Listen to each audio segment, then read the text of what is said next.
Hi, everyone. Welcome to Tech Down Over with our friend in Australia, Gemma Blanchard. She's joining us today. She's pushed Geoff over, and she's in charge. She is the most adorable girl dog I've ever seen. She's absolutely adorable. Anyway, Geoff Blanchard's with us, coming to us from Melbourne, Australia, with Gemma, the lovely lady Gemma. And joining us also is Harold Muliati. He's running the video switcher and mixer, and he'll be helping co-host today as well. So here we go. Tech Down Over begins now.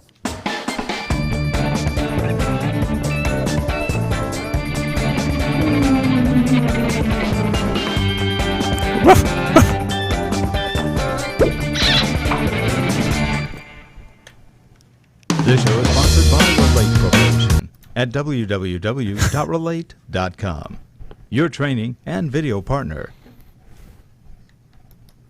And we're back. That was fun. We need our surf music here on Tech Down Over. Is Gemma still there? Yeah, she's just gone back to have a little lay down, so I hope she stays with. She usually keeps very quiet, but today she's decided to annoy William and move around. She's exercising her power. She just wanted to join us for the intro. That's The right. Lady Gemma. Or as we call her here, Aunt Jemima. Her real name Aunt is Jemima. Jemima, folks. I'm not making fun. That's right, yes, Jemima. This will be funny to our American viewers who enjoy pancakes and waffles. That's right. But I tell you, I think she's absolutely adorable, Geoff. You've got a winner there. Yeah, she's very nice and gets along well with the other dog as well. So, but Well, he's terrified. He's totally terrified. She's bigger and stronger. He's not. He's so placid. He just lets her jump all over. He just goes every now and then. But he probably enjoys her. I think he does. It's company. It's company, and you know, dogs are pack animals, so they love good friends. But hey, Geoff, it's been a busy week out there in the wild. Let's see. Sony announced. I got Harold by surprise on this one. The A6600. And I don't know any of the specs on it other than they said it's incremental, and people didn't seem too happy. So Sony announced the A6600 APS-C sensor. Let's see. I have a picture of it. You got a picture? But you know what? With those ones, There's the Sony, picture of it. There it goes. It looks just like the other one. But Is it? Oh, it's a little bigger. it looks a bit bigger. But as I said, I've lost track of those 65, 64. There's so I know. many variants of them. Well, this one has the Z battery, the big one. So this one did something smart. They don't have that little crummy battery anymore. Now they're using the big Z battery, which gives you a lot of shots. I think you get like 1,000 shots now on one battery, which is good. Other than that, I don't know much else about it at this point. I just heard about it late last night, and I was too tired to really pay attention. But so that's one thing. And then did Canon officially announce the 90D yet?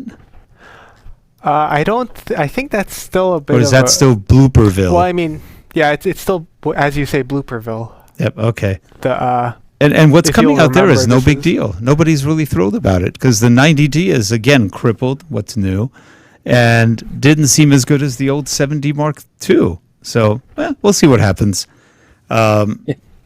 I suppose there's some people in Canon Australia looking for some new jobs. Oh I my suppose. gosh, that's what they were saying. They were saying those people might got fired, if not highly reprimanded. And really, the president of Canon should commit seppuku or harakiri. It's only correct. well, I think the Australian equivalent is death by kangaroo. Death by kangaroo. That's right. That could be nasty. That is a violent death. Well, I thought transportation to Australia was already the punishment. Well, that was it. But now people have said, "Well, wish we could get transported to Australia." So who's laughing now? Yeah, that's right. Yeah. Yep. That's funny. Well, the convicts all got shipped here in the early days, but now they've said, "Let me in, please. The world is insane." That's not far from truth, actually. And then Panasonic announced the imminent release, I think in either September or October, of the Panasonic S1H, the hybrid camera, which is really a super kick-ass, bigger GH5. and it looks okay. good. It shoots in 6K and can shoot in 4K as well as 1080p, and I think as low as 720p. But the 6K is interesting because if you shoot 6K in normal mode, you're in a 3:2 aspect ratio, which is a little bit odd. So you can crop, but you'd be cropping kind of in the center of it. It's a little interesting. Huh. If you want full 16:9 with that camera in 6K mode, you have to go to 5.9K. Wait, so at the 3.2, is the width 6K? Inside, it's the width. I think is 6K. So you could just crop it. I don't see why And that that's would what be a people are problem. saying, but they have to bitch about something. So Yeah. they're bitching about that because it's what they heard. Because you can even just crop in something like handbrake and it costs you almost nothing. That's true. So, and then, but it's funny, if you go 6K, but if you go 5.9, that little 0.1 difference, now you're in 16:9 mode, aspect ratio. So, it's, I wouldn't cry over that. It's not like there's any 6K recorders or anything that you can, or playback that anybody's doing at this moment. So who cares? It's really for the editors. And I kind of feel like, yes, 6K, it's already just for editing because for actual watching, people will do 4K, maybe in rare cases 8K. I don't know, but no, there's really not much 8K yet. Yeah, I think 4K is about. And so then it also does 4K with. Oh, by the way, you only get 24p in 6K. Oh, So okay. No 30p for you. No 30p or 60p for you. Sorry, that was. I was possessed by Peter Gregg. Peter Gregg possessed me for a moment. I haven't watched any of his for ages for some reason. I don't know I've why. been watching. He's still doing a good job. I still see him most of the time. keep forgetting to have a look lately, so I'll have to. Yeah, start he's been reviewing cameras. Same thing. With this one though, as I said, with like you're saying 4K, 5K, 6K. And at first you said, "What's all it? Why would we need it?" But when you're looking back, I'm looking back at some 1080p stuff I've been recording just throughout the year. And then some parts of it I've recorded 4K stuff, and I thought the quality is so much better though. Yes, You just when you think, "Oh, we don't need it," then I thought, "Oh God, that is beautiful." The 4K stuff, no matter what you're using it for. And most people just render it down to 10K, but you've got that detail that stays with it, and the color. No matter what. Yeah, no matter how you're doing it, just that quality at the stat is really so good. So, but I always wondered, do we see the difference from those ones going up from 4K? Will our eyes see that difference? I don't know. Probably not. I guess it depends on the size of the screen and how far you are from it. But for example, probably not. Look at cell phones. Everybody goes, "I've got a Retina display." Yes, it's 300 pixels per inch.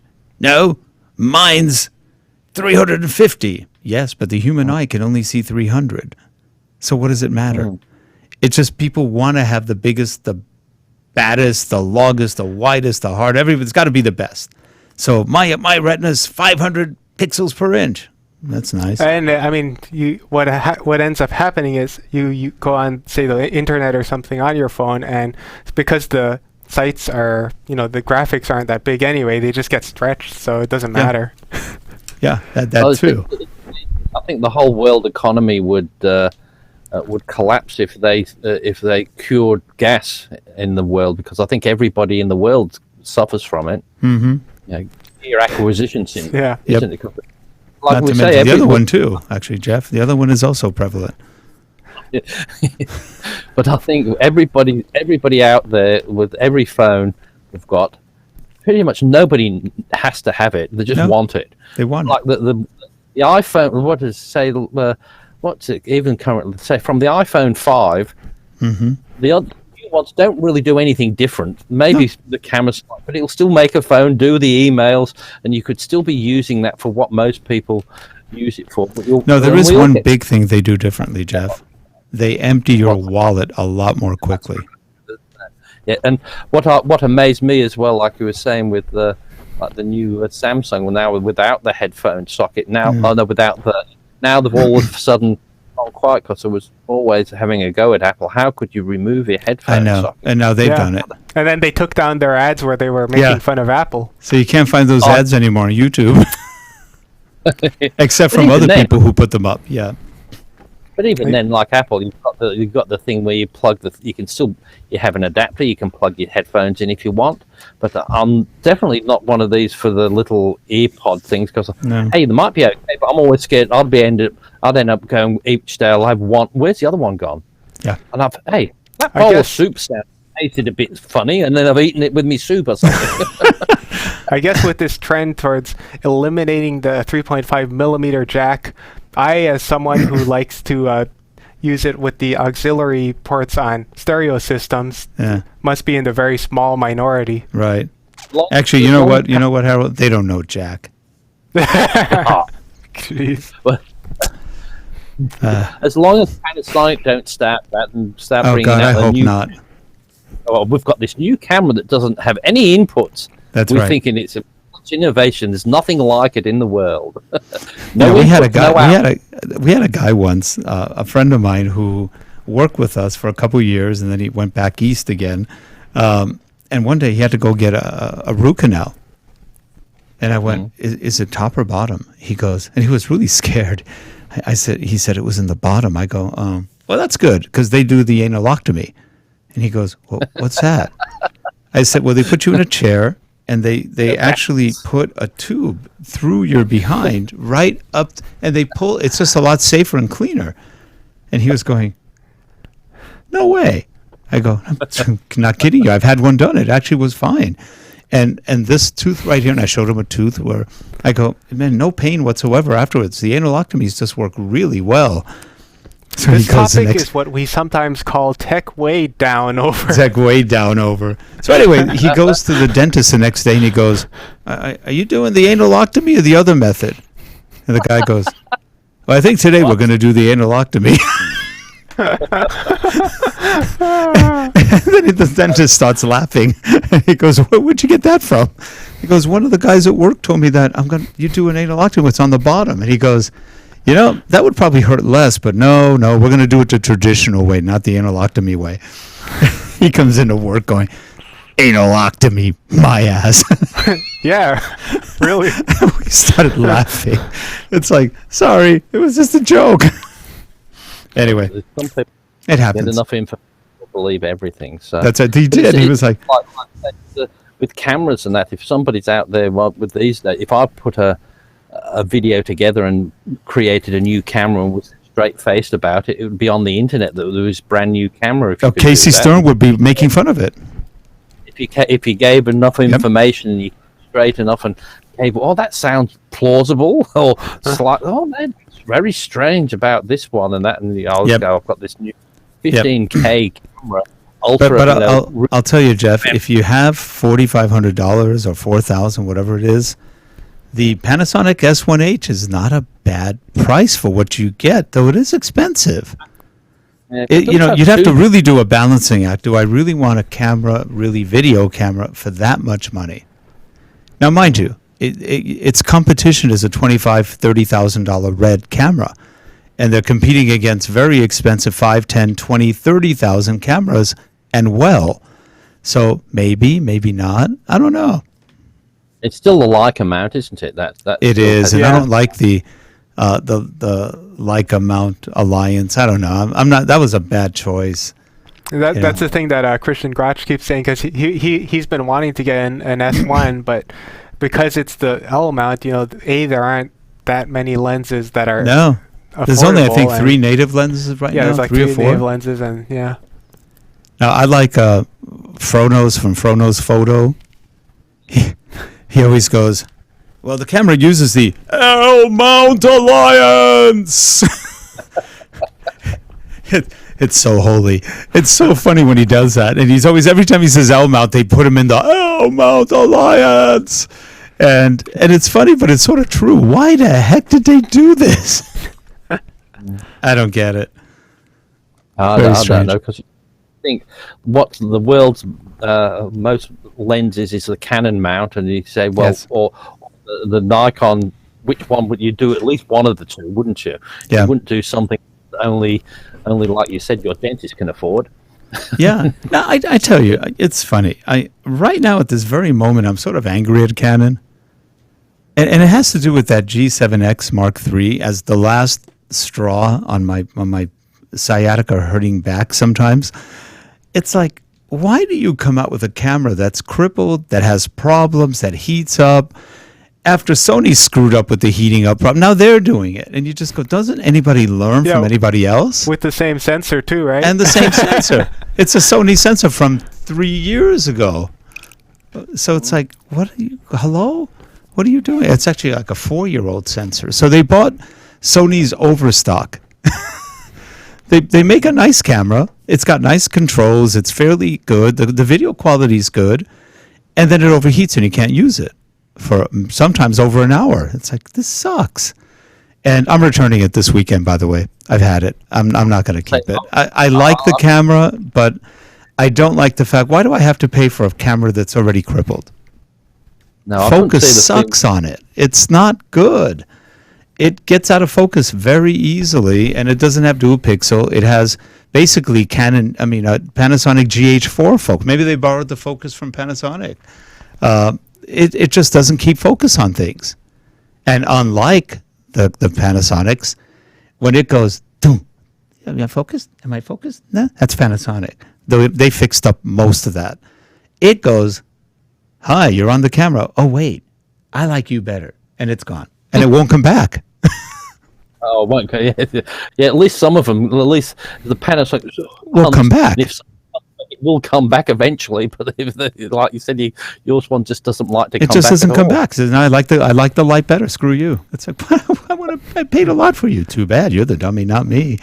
So I'm returning it. I don't. And the batteries they give you, they go. You don't even get an hour in them. It's like, why? These are all the complaints everyone had about Sony. So what does Canon do? Sony gets lots of attention. We do that too. Yeah, but we're talking negative attention, not good attention.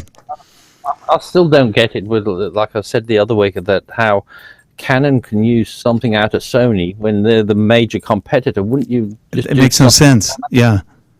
What you did, you do something, get somebody's equipment that didn't go into other people's camera. You'd have something that was exclusive to you. Isn't it weird?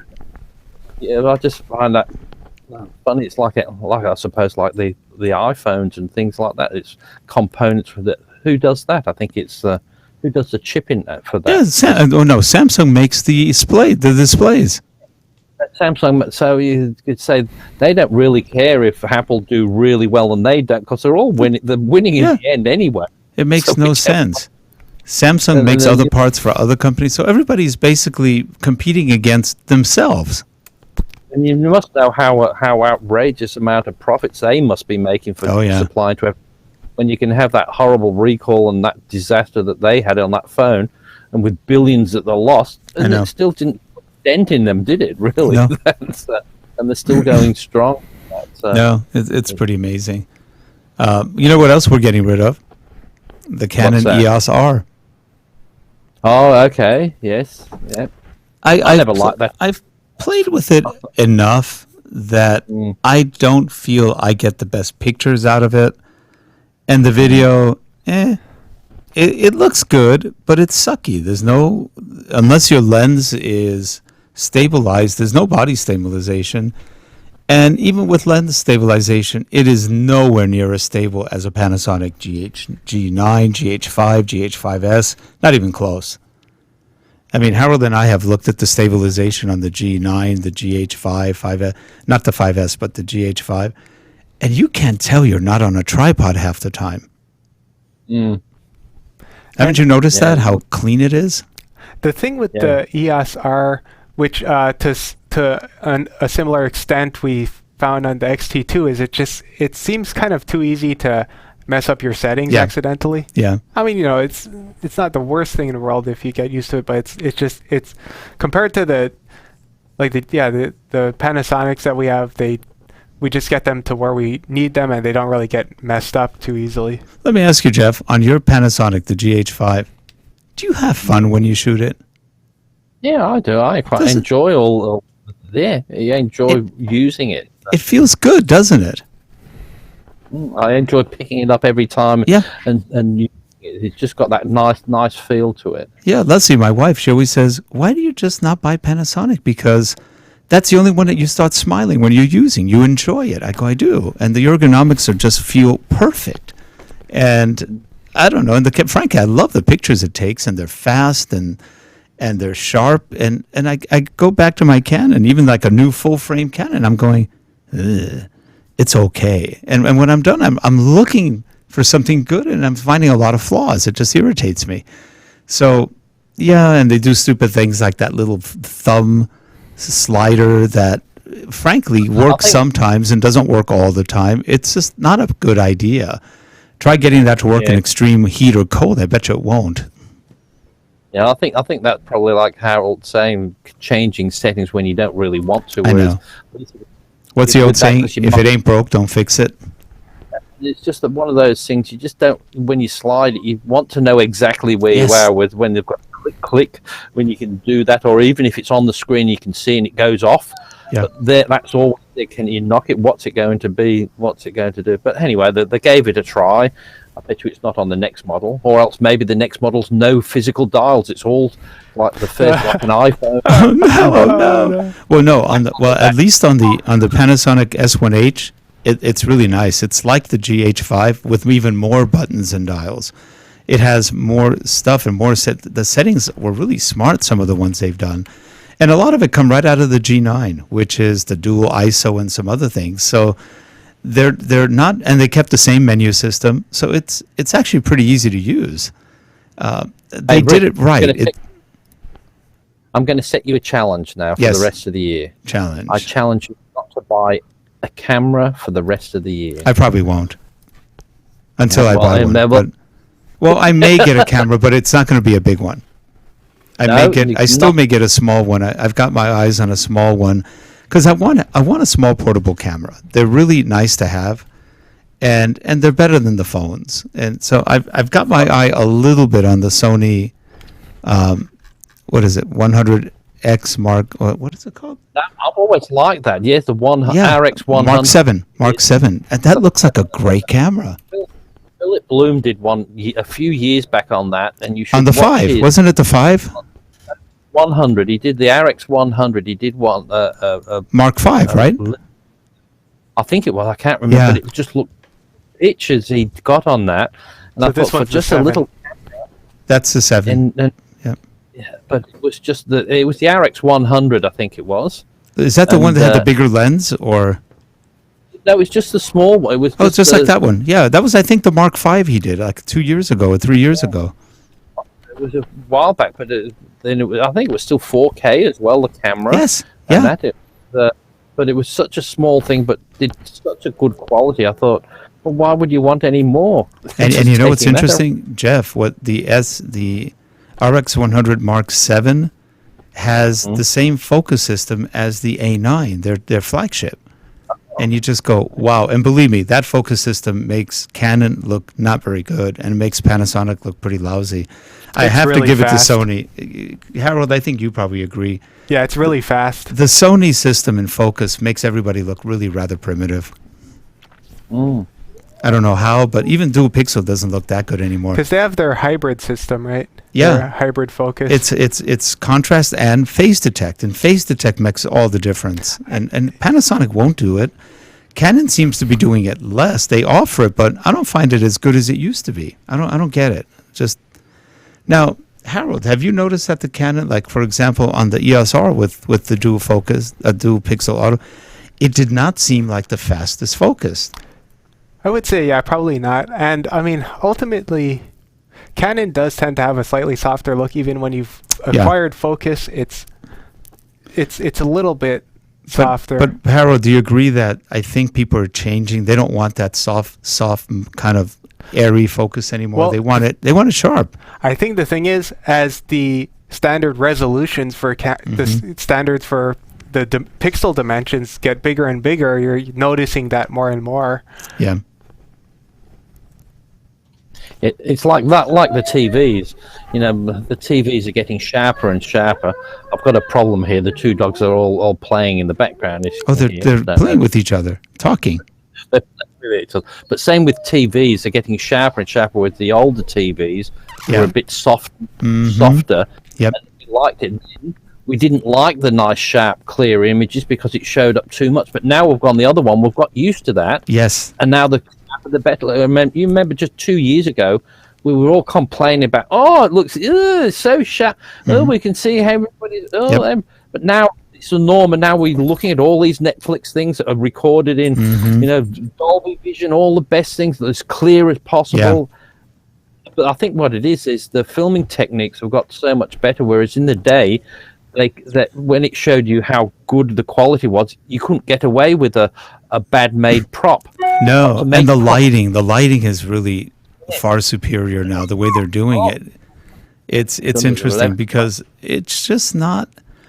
I don't know. I watched on Netflix. No, not it was Amazon. Amazon Prime did the Jack Ryan miniseries. So it was, I think, 8 episodes for the first one. Now they've got another one coming out soon, and they did 3. They got signed up for 3 seasons now. So they finished 1, 2, and 3 are coming, and the filming on that, it's all 4K. It looks beautiful.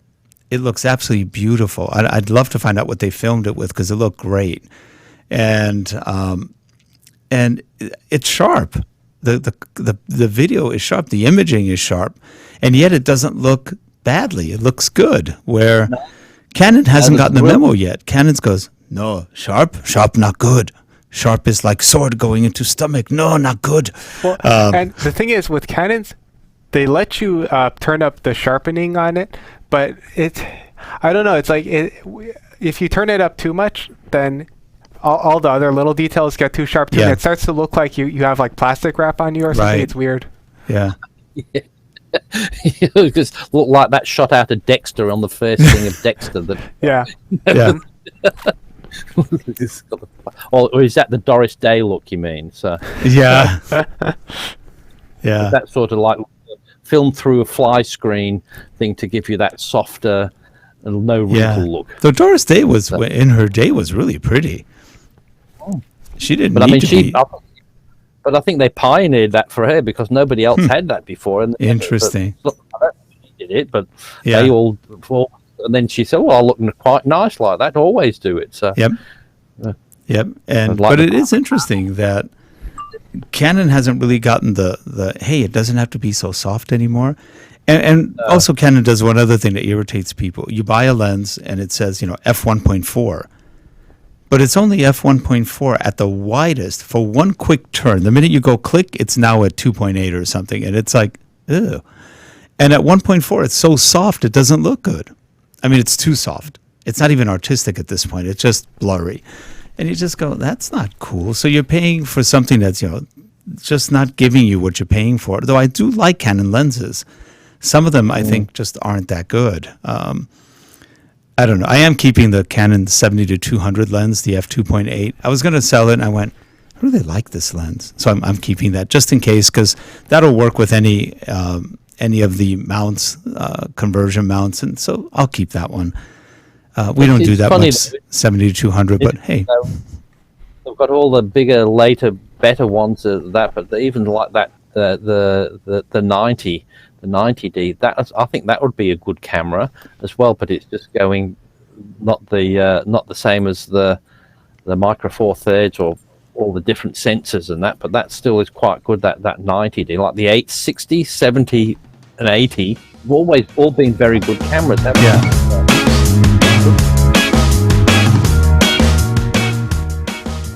Sorry about that. It just jumped to lava for some odd reason. I think if I was tempted, I would find something like the 90D because I think they've still proved, even if it's still 1080p, I'm sure it would be. It does 4K now, they said, 4K, but nobody knows if it's crippled or not. Yeah, they didn't really show it. Yep.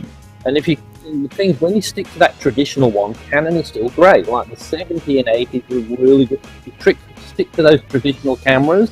And they're really good. So. Well, you watch Casey Stern. You notice what he said. I'm actually agreeing with him. Canon has not done anything really new in 5 years. He said they keep reusing the same stuff and making small, very, very small changes. They've done some stuff in the other areas like camcorders and stuff, but even then, the camcorders, they're okay. They're not great. They're definitely not as sharp as a Sony. So I don't know. I don't know what to say. But anyway, you hear that music? It's our cue to get lost, all of us. Hey, Geoff, we hope you have a great weekend. Hey, if you are around tomorrow, I should be able to call you. I think I'm feeling pretty good. My sinuses were killing me last week. I don't know why. We've been very humid out here for the whole last 8 months. It's never humid. And it's been 70 to 80% almost every day. Weird for us. Still nice and cool here, but it's starting to pick up a nice warmer day today anyways. Yeah, you're getting there. You're getting close to summer, aren't you? Or spring. You're getting into spring. The thing is, it's cold, and then it'll be hot. Right. It doesn't sort of slip into, we don't have spring and then summer. It usually summer and then it goes. Seasons. Yep. Yeah. But no, we have the 3 seasons, but they're all happen to in one day. We can have it cold in the morning, boiling hot in the day, and cold at night again, or then next day, hot, cold. It can chop and change. Wow.